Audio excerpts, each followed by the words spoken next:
የወንጌል መልእክት እጅግ አስቸኳይ መልእክት ነው። ያዙ ማስታወሻ፣ አስቸኳይ መልእክት ነው ወንጌል። ምክንያቱስ ህይወት በጣም አጭር ናት። 70፣ 80፣ 90፣ 100 ይሄ በዘመናችን በጣም አጭር ነው ከወደፊቱ ዘላለማዊ ህይወት ጋር ሲታይ። ነገ እንሙት፣ ዛሬ እንሙት፣ መቼ እንደምንሞት አናውቅም። ሞት ግን የማይቀር ነገር ነው፣ አይቀርም። እግዚአብሔር በቃ የሚልበት ጊዜ አለ።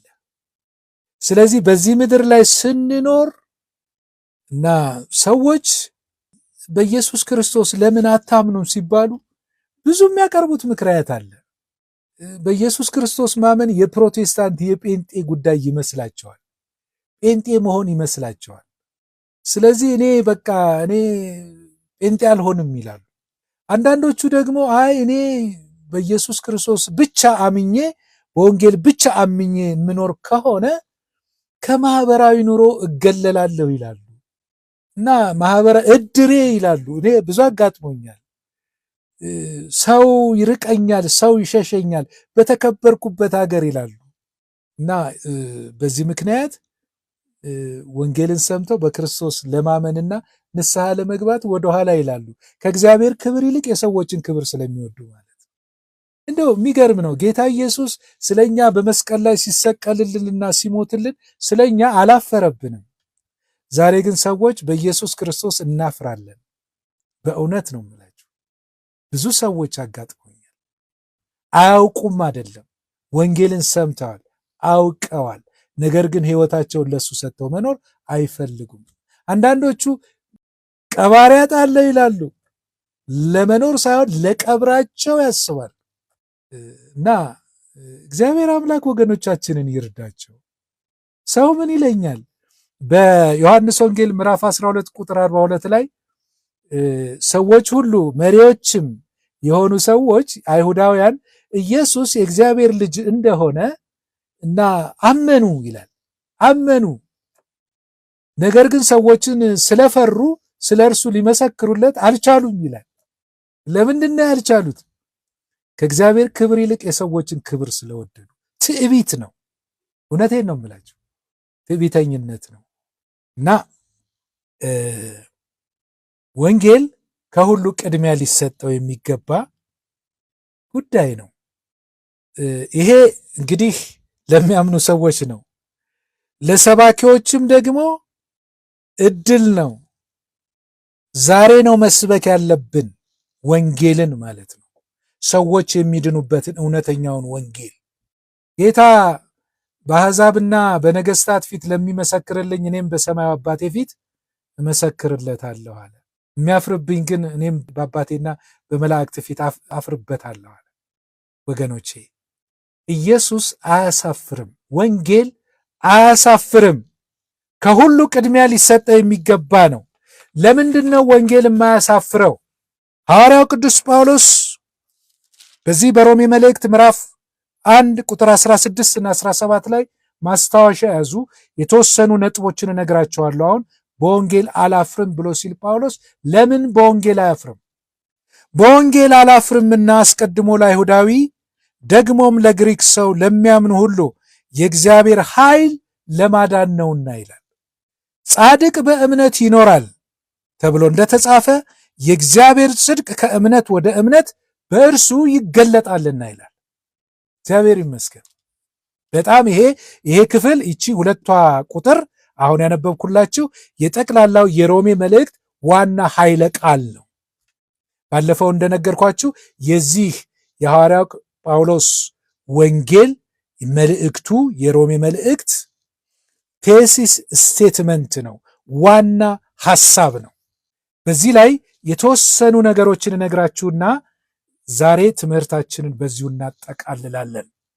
ለምን በወንጌል አላፍርም አለ ጳውሎስ ሲጀምር። በወንጌል አላፍርም አለ። ተመልከቱ፣ የሚጽፈው ለሮማውያን ነው። ወንጌል ለሮማውያን መስበክ ማለት ስለ አንድ አይሁዳዊ ወጣት የ33 ዓመት ወጣት በወገኖቹ በአይሁዳውያን እጅ ተላልፎ ለሮም ወታደሮች ተሰጥቶ በመስቀል ላይ የሞተ ሰው እርሱ ያድናችኋል ተቀበሉ ብሎ መስበክ ነው። ወንጌል ይሄ ነው። ወንጌል ስለ ኢየሱስ ክርስቶስ ነው ብለናል። ሮማውያን አይሁዶችን ይንቋቸዋል፣ ይጸየፏቸዋል፣ እንደ መሐይም ይቆጥሯቸዋል። ያልሰለጠኑ እንደ ጽንፈኛ ሃይማኖተኛ አድርገው ይቆጥሯቸዋል፣ ይንቋቸዋል። ስለዚህ አሁን ጳውሎስ የሚሰብከው ለሮሜ ነው። ለሮሜ ሄዶ ለሰለጠኑ ሰዎች፣ ለፈላስፎች ሄዶ ሊሰብክ ነው። እነዚህ ወንጌልን የሚሰብኩ ሰዎች ደግሞ በገሊላ የነበሩ አሳ አጥማጆች፣ ቀራጮች፣ ስልጣን የሌላቸው ያልተማሩ ተራ ሰዎች ናቸው።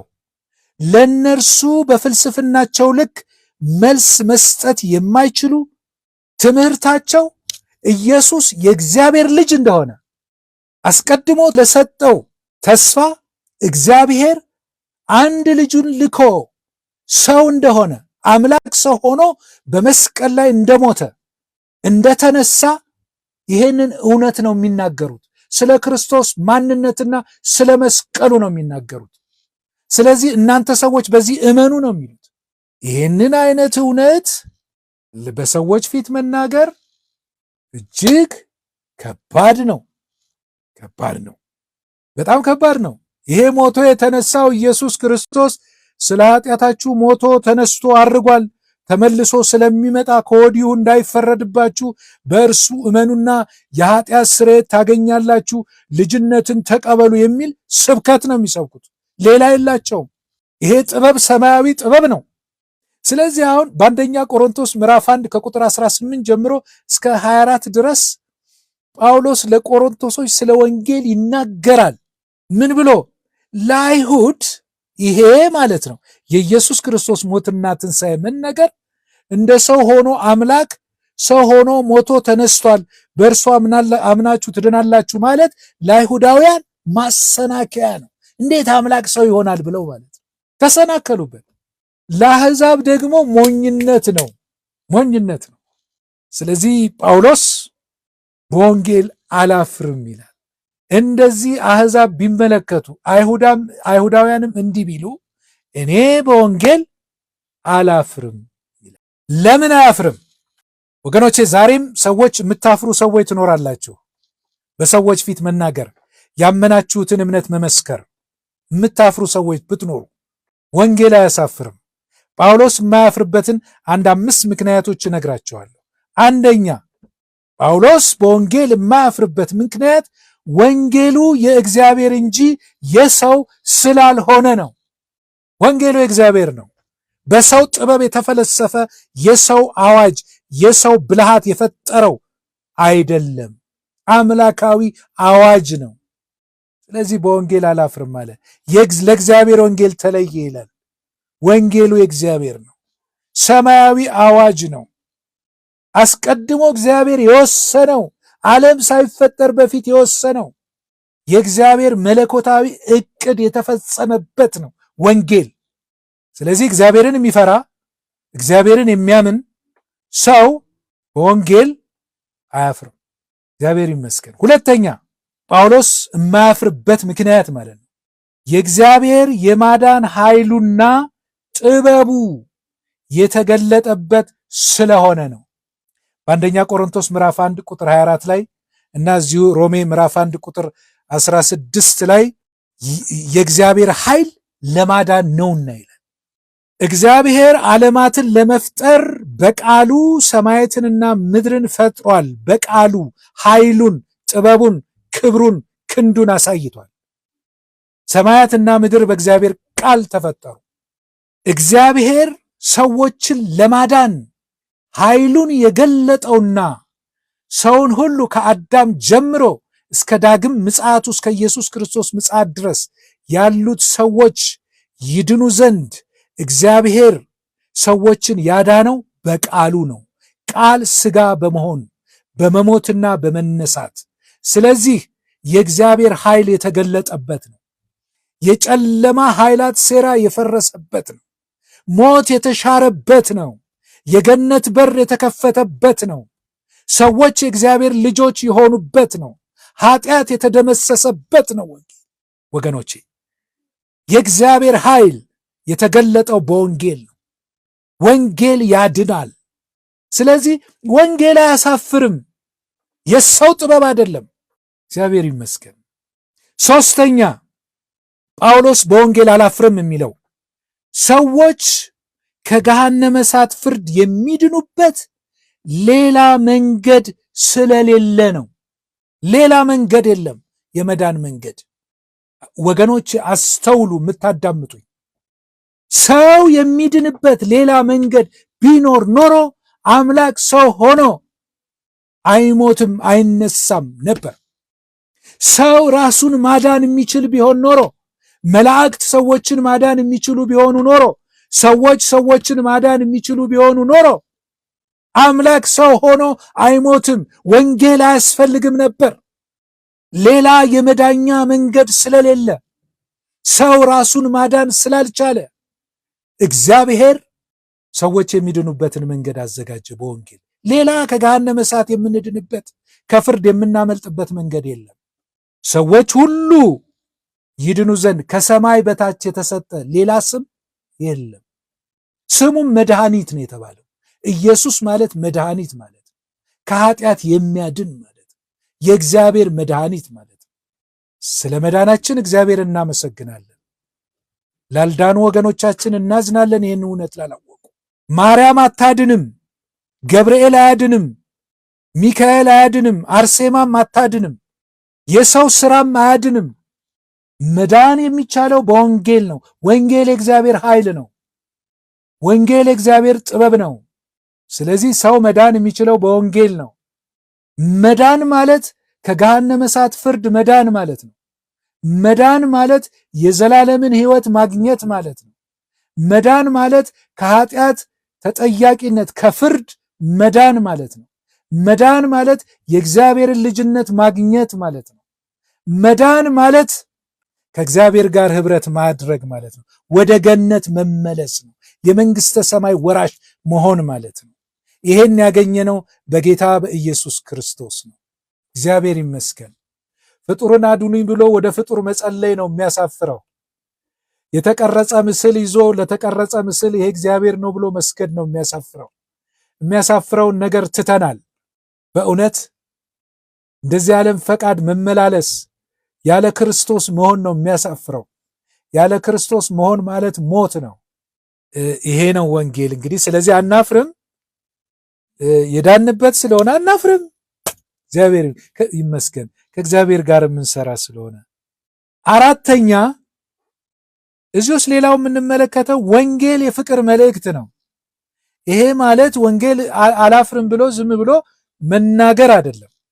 ኃላፊነት አለ፣ ተጠያቂነት አለ። ስለዚህ ወንጌል የፍቅር መልእክት ነው። ወንጌል የሚሰበከው በፍቅር ነው። እግዚአብሔር ፍቅር ነው። ወንጌልን የምንናገረው ከፍቅር ተነስተን ነው። ለሰዎች ከማዘን ተነስተን ነው። ያለ ፍቅር የሚደረግ ወንጌል የለም። ወንጌል አይደለም። እግዚአብሔር ለጠላቶቹ ለኛ ሞቶልናል። ይሄንን ነው የምንናገረው። ወንጌል ክርስቶስ ስለኛ ሞቷል፣ ስለ ኃጢአተኞች ብለን። ስለዚህ እኛ ለወገኖቻችን ለሚጠፉ ወገኖቻችን ልናዝንላቸው፣ ልንወዳቸው፣ ልንሸከማቸው፣ ልንጸልይላቸው በፍቅር ይህንን የእግዚአብሔርን ወንጌል ልንነግራቸው ይገባል። በእውነት ነው የምላችሁ። ወንጌል እንጀራ መብያ አይደለም። ወንጌል የክብር ለራስ ክብር ለራስ ዝና የሚደረግ አገልግሎት አይደለም። የገንዘብ ማግኛ አይደለም። ወንጌል የህይወት ጉዳይ ነው። የፍቅር ጉዳይ ነው። ያለ ፍቅር ወንጌል አይሰበክም። በሐዘን ነው። በሌላ ጊዜ እንመለከተዋለን። ሮሜ ምዕራፍ 9 ላይ ጳውሎስ ስለ ወገኖቼ እያለ ያዝናል፣ ያለቅሳል፣ ይጨነቃል ስለ ጠላቶቹ ስለ አይሁድ። ስለዚህ በፍቅር የሚደረግ ነው አገልግሎቱ፣ የወንጌል አገልግሎት። ፍቅር መነሻ ያልሆነ ወንጌል አይደለም። እግዚአብሔር ስለወደደን እኛም የእግዚአብሔር ልጆች ስለሆንን ወገኖቻችንን እንወዳለን። ስለምንወዳቸው ወንጌልን እንሰብክላቸዋለን። ወገኖቻችንን ስለምንወድ፣ ቤተሰቦቻችንን፣ እናት፣ አባት፣ እህት፣ ወንድሞቻችንን ስለምንወድ፣ ከዛም አልፈን ጠላቶቻችንን ስለምንወድ ወንጌልን እንነግራቸዋለን። እግዚአብሔር የተመሰገነ ይሁን።